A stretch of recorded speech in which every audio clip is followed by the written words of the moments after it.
Damai sejahtera Allah yang melampaui segala akal dan pikiran manusia, kiranya memelihara hati dan pikiran saudara sekalian di dalam Kristus Yesus Tuhan kita. Amin. Saudara-saudara yang dikasihi Tuhan kita Yesus Kristus, adalah suatu prinsip dalam Alkitab yang kita pelajari bahwa di tengah-tengah kesulitan seperti apapun, Tuhan tetap menyisakan orang-orang yang setia kepadanya. Di tengah-tengah kejahatan yang merajalela seperti tidak terbendung pun, Tuhan selalu menyisakan orang-orang yang tetap setia. Kita masih ingat Amang-Inang dan saudara-saudara bagaimana kejahatan manusia pada masa Nuh. Semua orang melakukan dosa. Semua yang ada pada hati manusia itu hanya dosa. Tidak ada lagi yang berkenan kepada Tuhan. Tetapi di saat seperti itu pun Tuhan tetap menyisakan Nuh dan keluarganya. Kita masih ingat bagaimana Tuhan meluluh lantakkan Sodom dan Gomora. Tetapi Tuhan tetap menyisakan Lot. Di tengah-tengah bangsa Israel yang mundur moralnya, karena mereka sekarang harus terbuang ke Babilonia, tetapi Tuhan tetap menyisakan orang-orang muda yang setia, sebagaimana misalnya Daniel, yang tetap setia beribadah kepada Tuhan meskipun dia berada di negeri yang jauh. Jadi saudara-saudara, tidak ada siapapun atau kekuatan apapun di dunia ini yang bisa menghentikan rencana Tuhan. Kekuatan yang ada di dunia ini, kuasa yang ada di dunia ini, pada waktunya begitu dikdaya, begitu hebat, tapi akan berhenti. Musik yang begitu indah akan berakhir. Film yang begitu bagus akan berakhir. Warna yang begitu cerah yang kita lihat di dunia ini, semuanya akan memudar. Hanya Tuhan kekuasaannya yang kekal untuk selama-lamanya. Tuhan selalu menyisakan orang-orang yang setia kepadanya. Itulah yang disebut sebagai sisa orang Israel, remnant. Dan inilah cara Tuhan juga untuk meneruskan rencananya sampai keselamatan di dalam Tuhan Yesus Kristus. Dalam perikop ini, saudara-saudara Amang-Inang, kita membaca bagaimana Habakuk dengan penuh cinta kasih, dia menuliskan doanya ini dalam bentuk nyanyian, atau yang kita baca dalam ayat 1, dalam ungkapan ratapan, dalam nada-nada ratapan. Habakuk tidak ingin orang Israel yang sekarang akan pergi ke pembuangan itu lupa tentang penyertaan Tuhan. Habakuk tidak ingin generasi Israel yang sekarang mungkin akan masuk ke dalam perbudakan itu lupa bahwa Tuhan menolong bangsanya.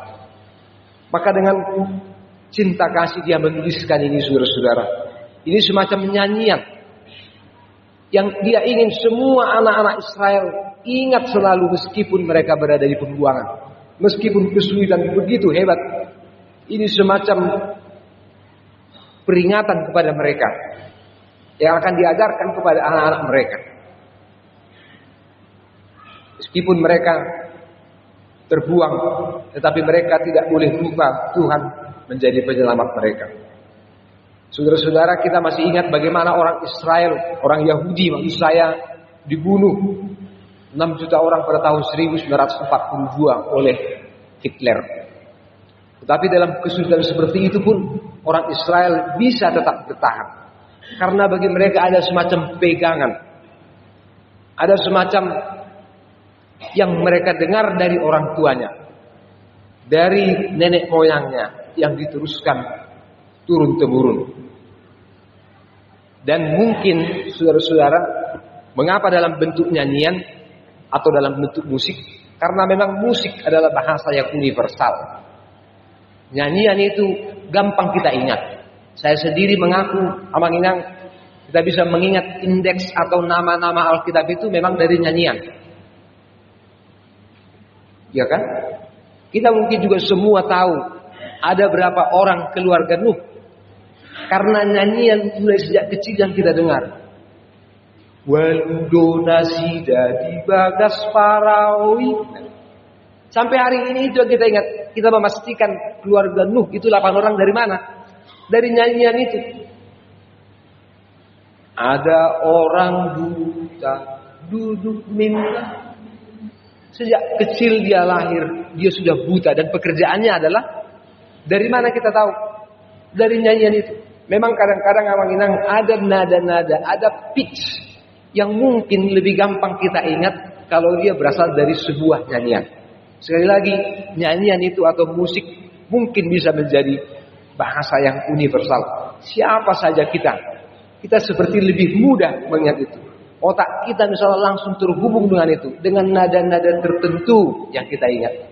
Sebagai orang Batak kita misalnya marsikola awamang. Tapi jangan dibilang, jangan suruh saya kerja. Atau jadi alasan supaya tidak mengerjakan sesuatu. Jadi nada-nada seperti itu seperti yang disampaikan oleh Habakuk kepada bangsa itu. Dan ini saudara-saudara menjadi sesuatu yang sangat penting bagi mereka. Nyanyian ini mungkin bisa menjadi semacam kode rahasia bagi mereka.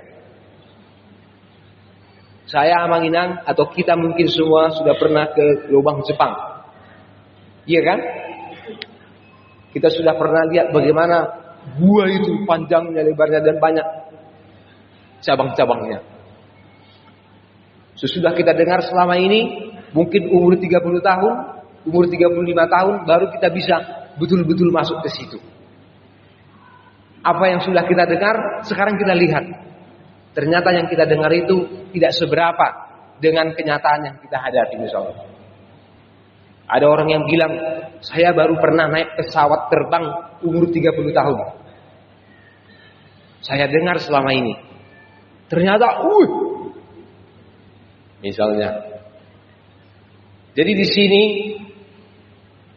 Nabi Habakuk ingin mengingatkan anak-anaknya, bangsanya, umat Israel, supaya mereka sekarang apa yang telah mereka dengar sekarang akan segera mereka lihat. Iman orang Israel memang saudara-saudara adalah dari pendengaran. Makanya dimanapun mereka berada, mereka selalu ingat apa yang mereka dengar. Itu yang dituliskan dalam Ulangan pasal 6.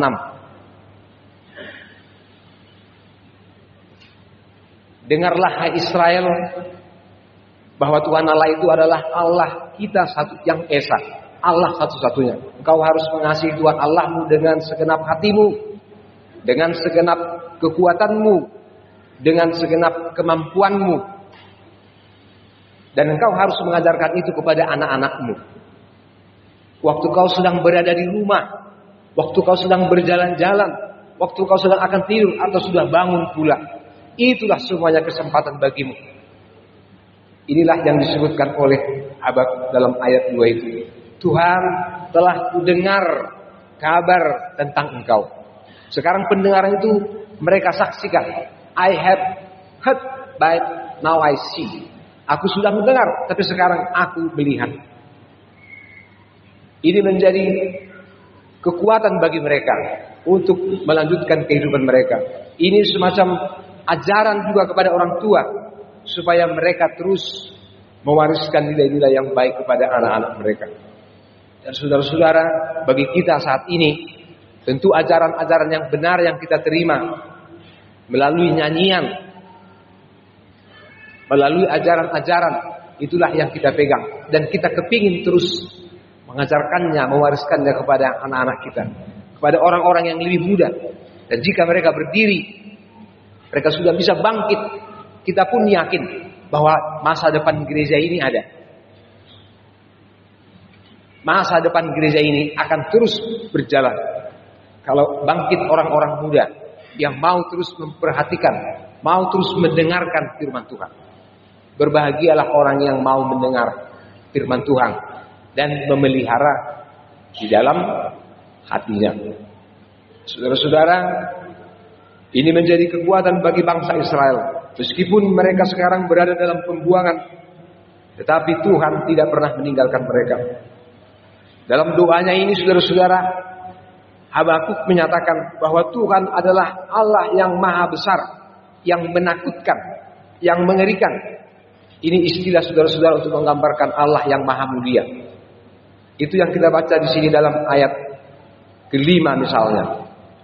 Tuhan itu mendahuluinya berjalan penyakit sampar dan demam mengikuti jejaknya. Waktu dia berjalan berkeliling, bangsa-bangsa dibuatnya melompat terkejut, dan gunung-gunung yang ada sejak purba hancur. Bukit-bukit yang berabad-abad pun merendah. Ini gambaran dari Tuhan Allah yang hidup dari selama-lamanya sampai selama-lamanya. Gambaran Allah yang mengerikan atau menakutkan untuk menggambarkan Dia adalah Allah yang maha mulia. Saudara-saudara, Allah jugalah yang menciptakan waktu. Allah jugalah yang memberikan waktu kepada kita. Allah yang menciptakan waktu itu tidak terikat oleh waktu. Tetapi kita yang hidup dalam waktu yang diberikan Tuhan adalah sementara atau fana. Maka saudara-saudara, dalam doa Habakuk ini kita mau mencatat keinginan Nabi Habakuk supaya Tuhan mengingat kasih setianya, supaya Tuhan menghidupkan pekerjaannya dalam lintasan tahun. Ayat kedua, supaya Tuhan menyatakan kuasanya dalam lintasan tahun dan mengingat selalu kasih setianya daripada murkanya. Saudara-saudara, waktu adalah pemberian Tuhan. Kalau sekarang kita sampai pada akhir tahun gerejawi, ini adalah semacam gundukan di tengah-tengah jalan kita. Di tengah-tengah perjalanan kita di dunia ini ada semacam gundukan di mana kita harus berhenti sejenak, merem sedikit, perlahan sedikit, sebelum kita akan terus melanjutkan kehidupan kita. Ada orang mengatakan waktu adalah aset terbesar bagi kita. Waktu adalah kontainer, adalah tempat di mana kita hidup, dan itu menjadi aset yang terbesar kepada kita. Makanya kita tanya kepada teman kita, ada waktumu? Itu pun seolah-olah kita memiliki waktu. Waktu adalah harta kita yang paling besar amanah, dan tidak bisa kita lihat. Tetapi kita semua mensyukuri waktu itu adalah pemberian Tuhan. Selama kita hidup di dunia ini adalah pemberian Tuhan. Hari ini kita memperingati orang-orang yang sudah meninggal. Pada waktunya nanti kita yang diperingati. Hari ini kita menghantarkan saudara-saudara kita ke pemakaman. Pada waktunya kita jugalah yang dihantarkan. Saudara-saudara, peringatan ini hanya semacam peringatan bagi kita. Kira-kira kalau nanti kita meninggal, terbujur kaku, kita mati, kita meninggal. Meninggal itu amanginang adalah berhentinya denyut jantung, di mana jantung tidak lagi memompahkan darah ke seluruh tubuh kita. Meninggal itu berarti berhentinya aliran listrik di dalam tubuh kita, sehingga tidak ada lagi kehidupan. Terbujur kaku. Pernahkah amanginang membayangkan itu? Pernah mengikuti terapi kematian? Ada orang, aku mau ikut terapi kematian katanya. Dipesannya lah peti mati. Dipesannya ulos. Lalu diam-diam masuklah dia ke dalam peti mati itu. Baru ditaruh ulos. Diam-diam di situ. Itu katanya terapi mati. Hanya supaya dia membayangkan bagaimana orang yang kaku terbujur. Tidak lagi bisa apa-apa. Supaya dengan itu dia jangan menjadi takut kepada kematian. Itu cara-cara orang. Tapi bagus juga itu. Makanya saya juga rekomendasi amanginang, sekali-sekali bolehlah wisata ke TPU. Maksudnya ke UK atau ke Rumbai, kan gitu kan? Sudah pernah ke UK? Belum pernah aku. Udah 60 tahun umurku, belum pernah aku ke UK katanya. Ke TPU maksudnya perbedaan. Kenapa kau gak pernah ke pekuburan? Takut aku. Padahal sekarang saudara-saudara Manginang, kuburan itu bukan lagi sesuatu yang menakutkan. Jadi boleh nanti sekali-sekali ajak keluarga ke situ. Di situ udaranya segar, nggak perlu bayar parkir. Sambil jalan-jalan lihatlah nisan-nisan itu. Kau lihatlah di situ ada uyuk, 80 tahun, Opulisia Dwi, mertua ni Amangon Mananginaon, umurnya sudah 80 tahun.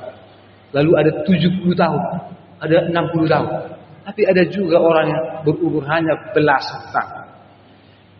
Perjalanan itu, saya kira itu semacam wisata yang betul-betul membangkitkan kerohanian kita, supaya kita tetap bersandar kepada Tuhan. Jadi perlu juga itu amanya. Maka kalau nanti kita terbujur Manginang, ngagos tang kita di sini, tang tabo to mananga, kira-kira doilok halak, taringot tuhita, lau mangapuli akaya nakotai. Apakah nanti kira-kira yang akan orang katakan tentang kita untuk menjadi penghiburan bagi anak-anak dan cucu kita? Pikirkanlah itu. Bukankah ini saatnya kita untuk berbuat baik? Hidup kita ini sebenarnya semakin terus mendekati kuburan kita. Jadi apa gunanya terus bermusuhan? Apa gunanya saling keras-kerasan, ngotot-ngototan? Toh kita semuanya akan berakhir di situ. Bukankah lebih baik kalau kita memilih jalan damai? Berdamailah selagi masih ada kesempatan. Berbuat baiklah. Ampunilah. Saya kira itu lebih baik bagi kita daripada kita harus mengikuti terapi kematian. Jadi waktu saudara-saudara adalah aset yang diberikan Tuhan kepada kita. Dan waktu itu tidak mungkin kembali. Waktu itu bagi kita adalah kesempatan. Di dalam waktu itulah saudara-saudara Tuhan menunjukkan kuasa-Nya. Jika kita sadar hidup kita di dunia ini sebenarnya saudara-saudara hanyalah setitik atau senokta dalam samudra waktu yang diciptakan Tuhan. Karena itu hidup kita hanya sekelebat, sebentar saja, lalu hilang, lalu sirna.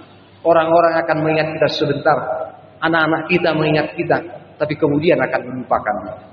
Maka marilah kita mengisi hidup kita dengan sesuatu yang bermakna, yang bernilai, yang bukan hanya dihargai dengan uang, tapi dengan penuh cinta kasih, dengan penghargaan, dengan penerimaan dan pengampunan. Yang terakhir saudara-saudara, penghukuman atau penghakiman Tuhan itu seperti topik minggu hari ini juga adalah cara Tuhan untuk mendidik kita. Tuhan seringkali mendidik kita bukan dengan cara-cara yang enak, bukan dengan cara-cara yang manis, bukan dengan cara yang seperti yang kita inginkan. Justru terbalik.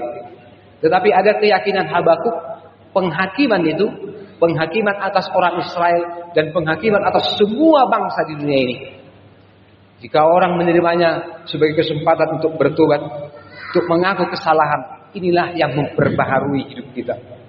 Penghakiman Tuhan saudara-saudara, penghukumannya itu bagi orang-orang yang setia dan taat kepada Dia bukan selalu berarti kutuk, tapi itu cara Tuhan untuk mendidik kita, untuk memperbaharui kita menjadi orang-orang manusia yang baru, yang tetap berpengharapan bahwa Yesus Kristus adalah sulung dari kebangkitan. Maka jika kita mati pun, meninggal pun dari dunia ini, itu bukan akhir dari segalanya. Akan ada kehidupan kekal yang disediakan orang, disediakan bagi orang-orang yang percaya kepadanya di surga kelak. Kiranya Tuhan memberkati kita sekalian menghayati akhir tahun gerejawi ini, penyertaan Tuhan dalam hidup kita masing-masing, dalam keluarga kita, dalam persekutuan kita di tengah-tengah gerejanya dan bangsa kita. Damai